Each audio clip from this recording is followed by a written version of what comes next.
இன்னைக்கு வந்து நம்ம கோதுமை தோசை பண்ண போகிறோம். அதுக்கு தேவையான கொஞ்சம் ஆனியன், கொஞ்சம் கொத்தமல்லி, கொஞ்சம் பூண்டு, மிளகா, இப்போ கொஞ்சோண்டு உப்பு. இது மிக்ஸ் பண்ணிக்கணும். தண்ணி ஊற்றி வீடியோ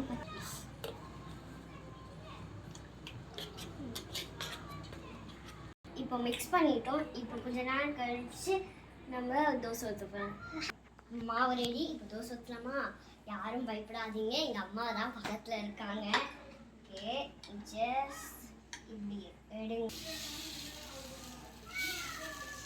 நான் சொல்லிட்டேன், அதுக்கோசரம் இப்படி கச்சாம்பச்சான்னு எடுத்து எங்கள் அம்மா நல்லா பண்ணுவாங்க. நான் தான் கச்சாம்பச்சான்னு விட்டேன் பண்ணுவாங்க. நீங்களே போட்டாச்சு பாருங்க.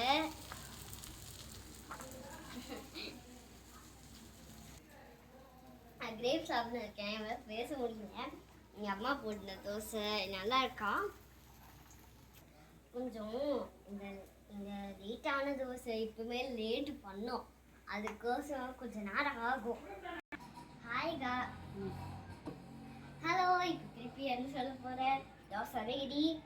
இப்போ நீங்கள் எது வேணால் வச்சுக்கலாம். நான் ஊறுகாய் வச்சுருக்கேன். நீங்கள் ஊறுகாய், சட்னி, வெறும் தோசை, சக்கரை கூட வச்சுக்கலாம்.